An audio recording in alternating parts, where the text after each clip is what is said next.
Hello, my name is Don. Um, I've never done anything like this before, so I apologize for the glare of my glasses on the ring light. I've had this ring light for like 2 years sitting in my closet because I knew I wanted to make a video about something. I just didn't know what, and I got a good deal on Amazon for it, so I was like, I might as well jump on it in case I need it. Well, today's the day. Um, but I'm rambling, so that's not the point of this video. The point of this video is this guy right here. Put that in there. His name uh, was Sylvester Abraham Washington. I'm filming this on June 19th, 2026. June 25th would have been his 47th birthday. He passed away on February 2nd, 2009. So it's been what, 17 years, which is it's crazy. Um,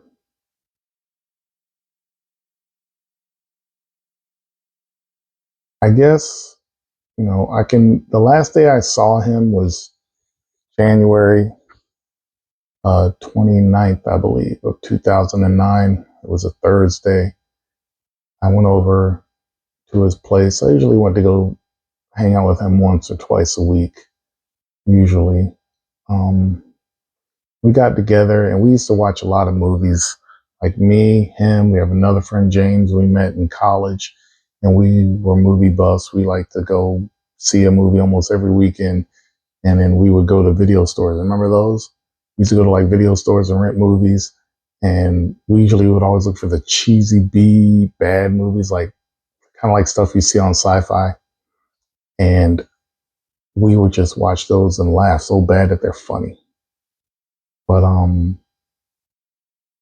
the last movie that I brought over before Disney bought Marvel, Marvel used to make um, cartoon movies and put them out on DVD.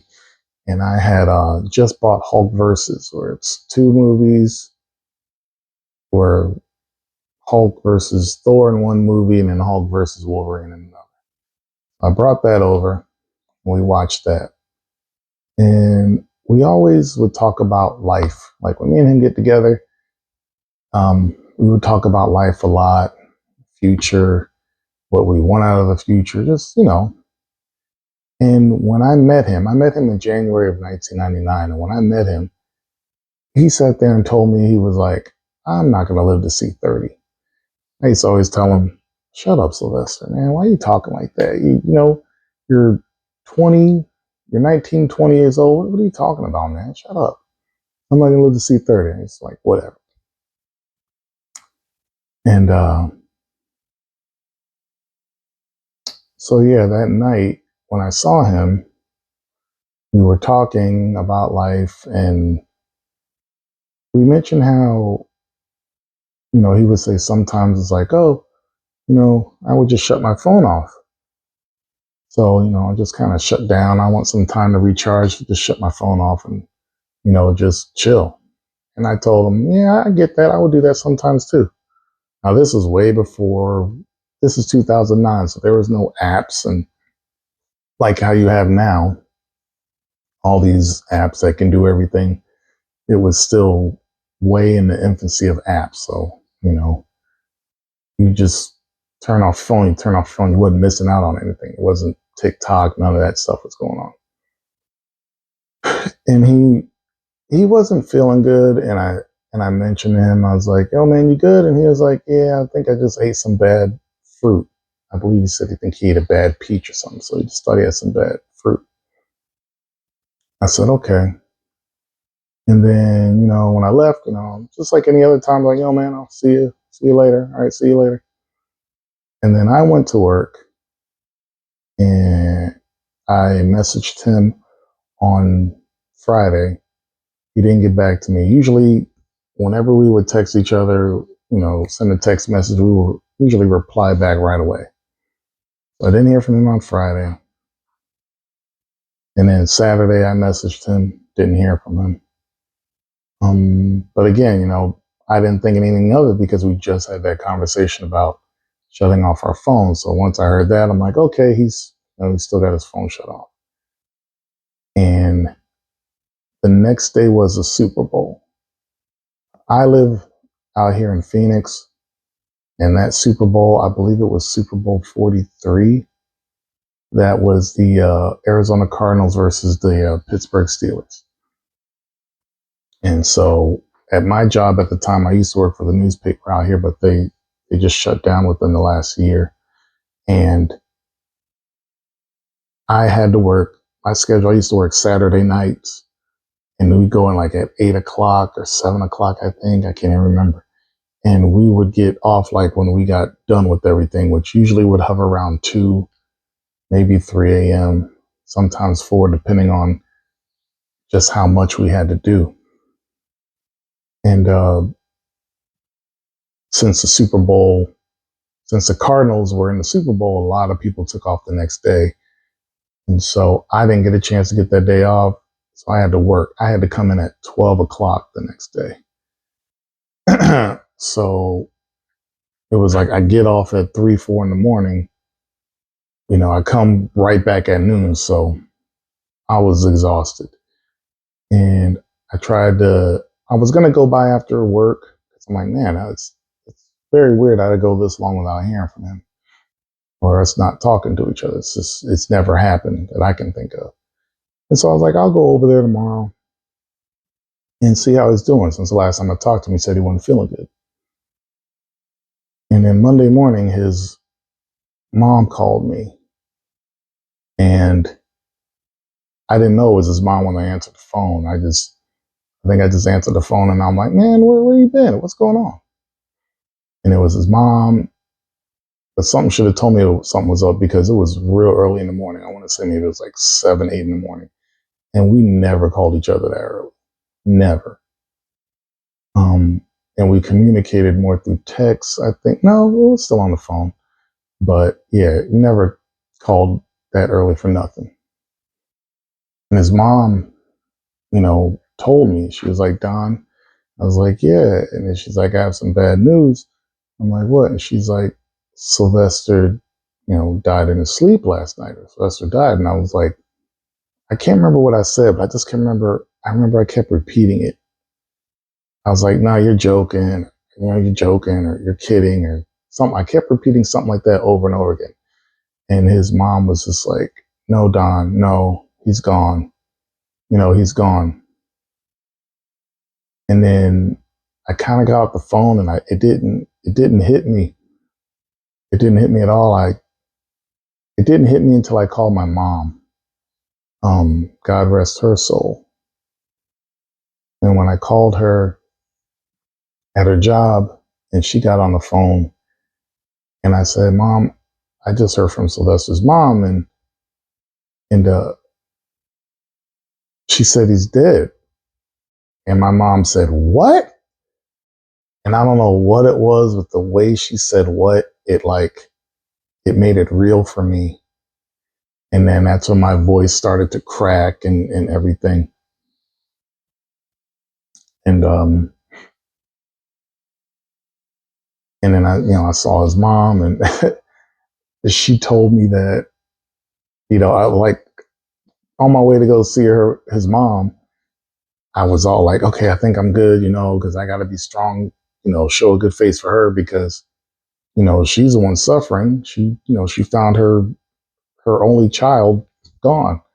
And as soon as I saw her, I just like started bawling like a baby, and I fell on her shoulder, and I told her I'm so sorry because a couple weeks prior to that, she had texted me asking me, because she didn't drive, she drove the bus, he didn't drive either.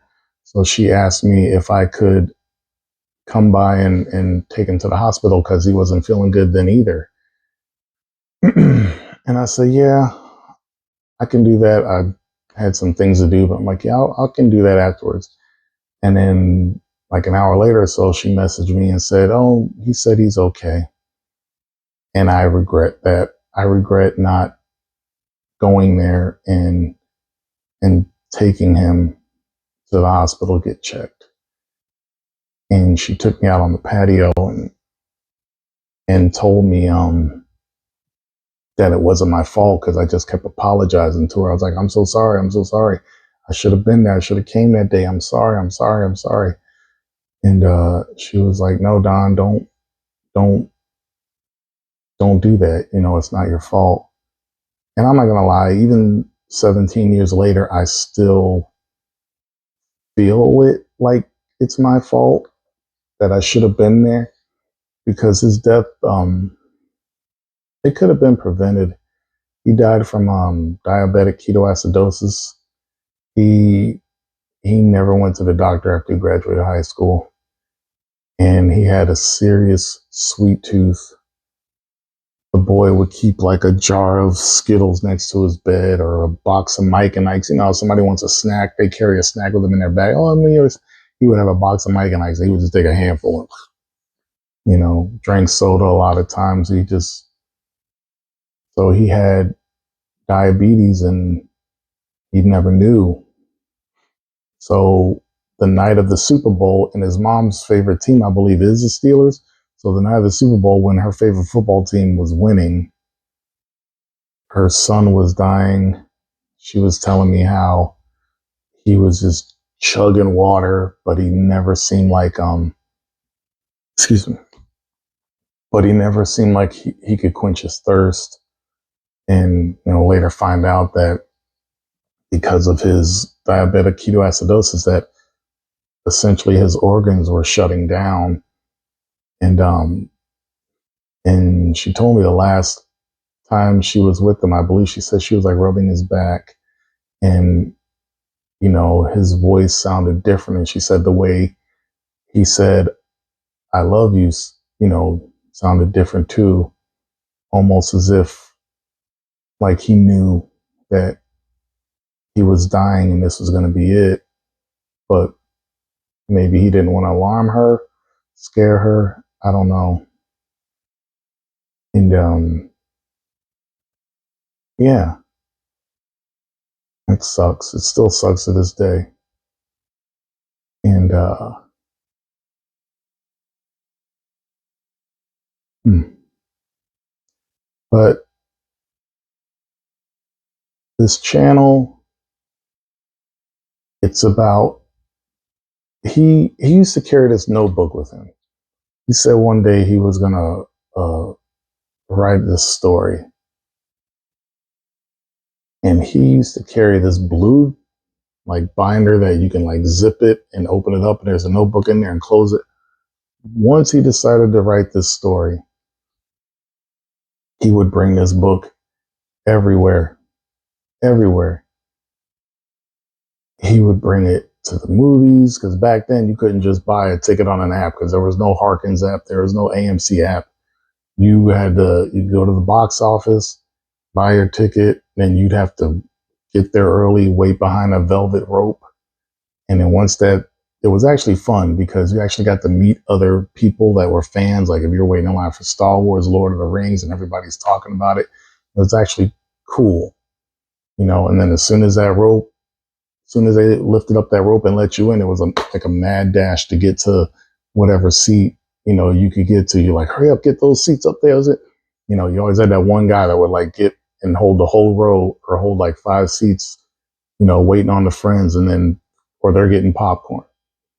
But anyways, he used to carry this notebook everywhere, and he used to write all the time, and he was like obsessed with this story, and he lived and breathed it, everything you can think of. He would constantly tell me, "Don, what about this? Don, what about that?" And I'm like, "Sylvester, if you keep telling me the story, how am I gonna, what's the point of me reading? I'm gonna know what happens." Finally, he finished it. I want to say either in late 02, 2002, or early 2003. I know for sure I had it in early 2003. He gave me a copy. another friend named Shauna, gave her a copy, and I don't know who else after that. I'm pretty sure he had a few. And I believe Shauna read it right away and gave her feedback. And I started to read it. But then the girl I was dating at the time, I kind of found out some stuff with her, and, and the relationship went south, and I just kind of stopped reading it. I only read like that one page and I went back to it. And then I think my mom and we moved, so I just packed it somewhere. And, Sylvester, he never said anything about, hey, have you read my book yet? Have you read my book yet? Have you read my book? And I just, once I read that one page and I put it away, I just never got back to it. And, I was going to school. My mom was sick with cancer. I was helping her through that. And I just, lost track of time. And I was like, I'll get to it. But then he dies in '09. And that's like, I had that book for at least 6 years and I never read it to give my feedback to him. And that's like probably my biggest regret of our friendship. Because we only were friends for like 10 years, when he died. And I mean, if it was the other way around and I spent 2 years or so writing a book, which when I come to think about it was pretty much his life's work. Because he was really into it. He was talking about this was going to be the first of a 5-part series. But even he never got around to writing a second book for whatever reason. I don't know if it's because maybe he didn't get, outside of just getting feedback from Shauna, he didn't get feedback from me or other people he gave the book to. So maybe he got discouraged and he was just like, never mind. Because I never read the book, so me and him can go over it and discuss it and everything like that. And I hate that I did that, that I never got around to reading it. And so, I was going through the trunk of my car and I had a box in there. And when I open up the box, I find this notebook. See this? I find this right here. And it's his story. It even had a note. He even put a note in there for me, thanking me for my patience and saying how he knows he was getting on my nerves. But, to read it and let him know what I thought of it. And when I found that book, I just looked at it. I still hadn't read it yet. I just looked at it. And Sylvester, I remember him. One of the things I remember him telling me about that book, he was saying, like, if I could publish this book, and just get one person to read it. I'm assuming he means one person that's not family or friends, because, you're going to get one person to read it if it's a friend or family or whatever. But I think he meant just like reaching some total stranger, out in the middle of nowhere that just found this book and like, you know what, let me give it a try. He was like, that's it. I'd be great. I'd be thankful for that. And the thing that sucks also about him dying is, where me, I'm usually kind of a quiet guy. I kind of keep to myself, you could say I always say myself, I'm a loner, but I think I'm kind of an introvert too. This is why I'm like, I'm going way out of my comfort zone here, but I'm like, whatever. I'm trying some new things myself. But he was different. He went to school and he got a degree in ceramics at ASU, and he used to do these sculptures, and he used to always talk about his sculptures. He used to like to show people his stuff. He he started posting his sculptures on MySpace. Remember MySpace? If you're too young, if you come across this video and you're young, Google it. But MySpace was before Facebook, and MySpace was kind of on the decline when Facebook was kind of starting to come up. But he posted sculptures on there. YouTube came out in like what? I think it went public in November of '05, and he died in just 6 weeks into '09. So, and YouTube isn't what it is now. It isn't what it is. YouTube back then isn't what it is now. So, and it wasn't as easily accessible, I think, as it is now, where you just put in a phone and just record and post it. Back then, I don't even think there was a YouTube app back then. And so he missed out, but he would have loved this period. I keep saying he should be a part of this digital age that we're in. You know, he was really big into video games. I met him, he's the one that got me into Dragon Ball Z. He had a Dragon Ball Z shirt for every day of the week, I think for multiple months. I started to buy Dragon Ball Z shirts. I'm like, where do you get that from? Before you could find videos on YouTube, he used to give me these dub copies of the Dragon Ball Z movies that didn't make it here yet. I didn't know anything about Super Saiyan until he told me, because all Cartoon Network did was just get to the Namek saga where Goku arrived on Namek, and then it would start all over again. It would get on my nerves. But he's the one that told me all about, they go Super Saiyan and this and that. And he gave me these badly dubbed VHS tapes. Google that too if you don't know what a VHS tape is. And he gave me this badly dubbed tape, and I watched it. And I'm like, this is cool. He was a big gamer, big into anime, and I remember when the Sega Dreamcast came out, and I took him to the store to go buy it, and our favorite game to play on it was Marvel vs. Capcom 2. And I still have my copy, and that's the only reason why I bought a Dreamcast, to play that game, because I used to play that game constantly whenever I go over his house. And we used to always talk about, what if there was a part 3, man? They need to make a part 3. They did after he died. He only got to see Iron Man and the Incredible Hulk. He only got to see 2 movies out of the MCU, so he didn't get to see the Avengers or Infinity War, Endgame. He missed out on that. He didn't get to see any of the Spider-Verse movies. He didn't get to see all this stuff that we talked about back then. Like, man, it'd be cool if they made this, or it'd be cool if they do this, or if they brought that back. I mean, they brought back the X-Men cartoon in X-Men 97. He would have loved that. He would have loved all this stuff. He's missing out on all this stuff. And when he died, I was trying to figure out ways to honor him, to keep his memory alive. And I thought about getting a tattoo. Then I'm like, well, when I'm gone, that tattoo's going to be gone too.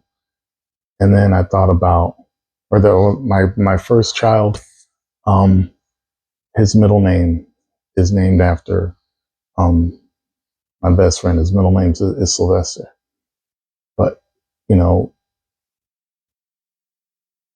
he's not going to know this. He knows the significance of it. He knows why he's named Sylvester, but it's still like, he's not out there. Sylvester's not out there. And so then I thought about his story, and he talked about wanting to publish it, and I don't know how to publish it. I don't know the first thing about publishing.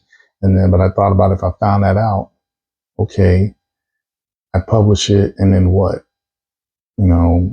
Somebody comes across it somewhere, it's all word of mouth. And then it's like, what do they say about the internet? Usually once it's on the internet, it's on there forever.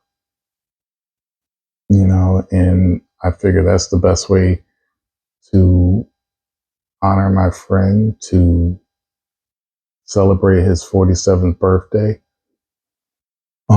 So I'm going to read his story for the first time on here. I don't know how I'm going to do it.